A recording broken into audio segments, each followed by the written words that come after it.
Now, with matric pupils currently sitting for their first exam today, Teachers Union SADTU is calling on provincial education departments as well as schools to tighten security to prevent any leaks of papers. Well, the union also wants ESCOM to consider the examination timetable when scheduling blackouts. But for more on this, we're now joined by SADTU General Secretary, Mr. Mugwena. Maluleke joins me this morning for this conversation. And thank you so much for your time, sir. A very warm good morning to you. I can understand a big morning also, for teachers, because today is the first day where matriculants write the examinations, English paper 1. Let's talk first and foremost about, I guess, the issues outside the schooling system. ESCOM, for one, being one of your pleas that can their schedule accommodate these learners, because we know they have to study, they need, of course, to keep warm even during these temperatures. How important is it for ESCOM to heed this call? Let me greet your viewers at home and thank you for the opportunity to me.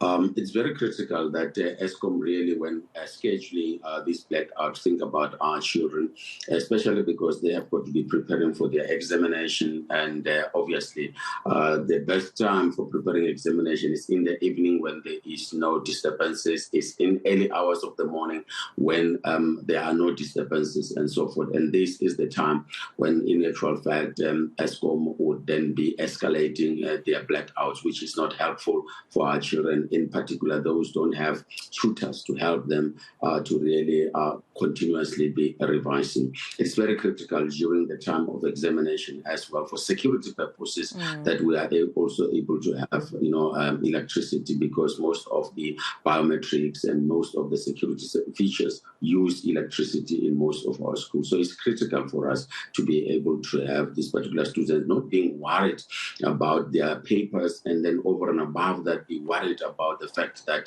they may not be able to revise. Absolutely. And you're also echoing the sentiments even shared by one matriculant learner herself, speaking to my colleague Heidi Joker, saying not all of us come from, privileged homes where we can buy a generator, we can buy all these alternative, sources of energy. ESCOM is who we rely on, so please, we need their support in this regard. But also equally so, Mr. Maluleke, it's important for you to make that call to, the Department of Basic Education, to schools, to tighten security at this time. Let's talk about the possibilities of what could happen and the consequences should this not be regarded. If this couldn't be regarded as one of the critical aspects of the examination, it is that possibly it will change the integrity of the examination. It will then begin to provide those who are very critical and sometimes doomsayers to the fact that the examination of South Africa is not that of quality, when in actual fact we know that our children and our teachers put more effort into this thing. And at the same time, we are saying to the students and their parents, please don't be tempted by those who will be coming to you and say, look, this is the examination paper, please pay for it. We know how tempting that can be, and therefore we are saying, please, you have traveled this 12 years of your journey. Please don't make these to be an issue about whether you have not been able to start. But believe in yourself, believe in what you have been doing with your teachers, and go to the examination. Should this happen, if you happen to have knowledge, report this particular matter immediately and don't be part of it. Just make sure that you report it, because it will really destroy your future. And that's the consequences that no one would want to be facing after having spent 12 years of your life studying, and then you find yourself not being able to receive your matric results on the basis that you have been caught copying, or you have been caught cheating in the examination. So the consequences are very high, and therefore we didn't wish any family, we don't wish any teacher, we don't wish any student to find themselves in that. Yeah, you're absolutely right, because it seems that more and more creativity may be placed in terms of cheating or bypassing the processes. Perhaps in some instances, Mr. Maluleke, parents may not also be aware.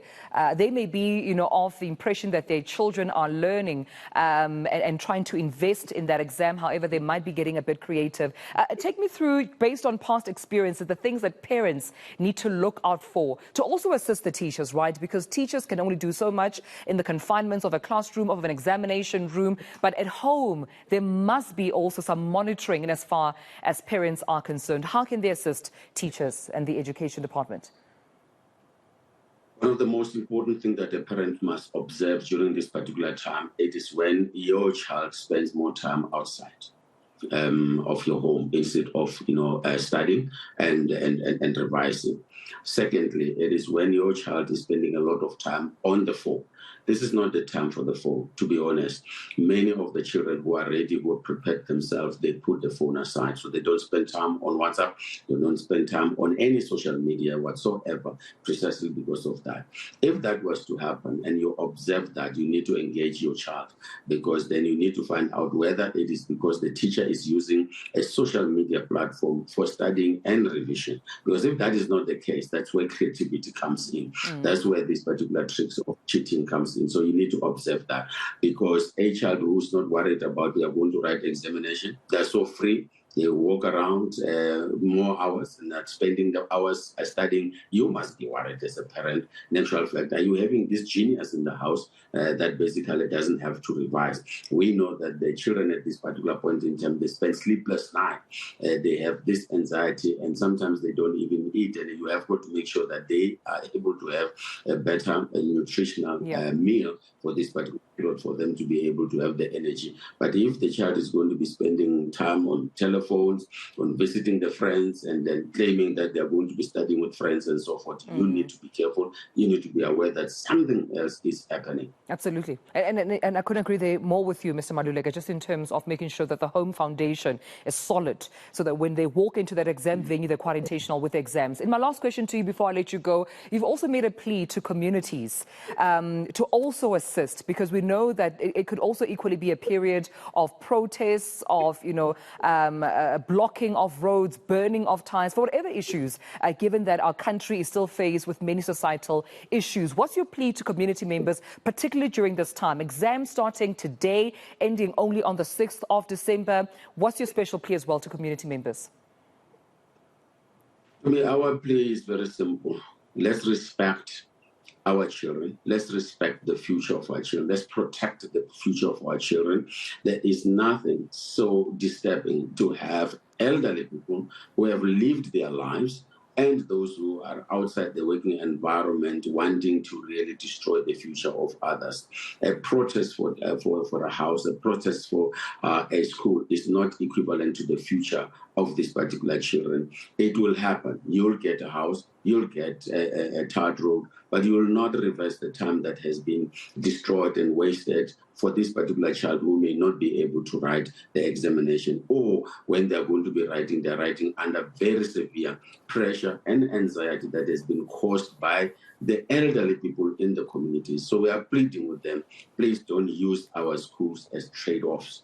Don't use our school as negotiating tools. Make sure that education is fundamental, is respected by all communities, because that is what developing and developed nations believe in. It is a catalyst, it's an enabler. It will help you to get even a better house, a better tar road, if your children are able to complete their examinations. Absolutely. That conduct speaking to your I Am a School Fan campaign as SADTU, saying let's all work together to ensure the future of these young kids is bright. Mr. Mugwena, Maluleke, thank you so much for making time for us, and we appreciate you speaking to us and making the special plea to both parents, teachers and learners, including community members, to all rally behind one another, particularly and especially to the matriculants starting their matric exam, English paper 1 today. They need all the support they can get, no distractions whatsoever, to make sure that they reach their goals. Well, thank you so much to the General Secretary of SADTU, Mr. Mugwena Maluleke.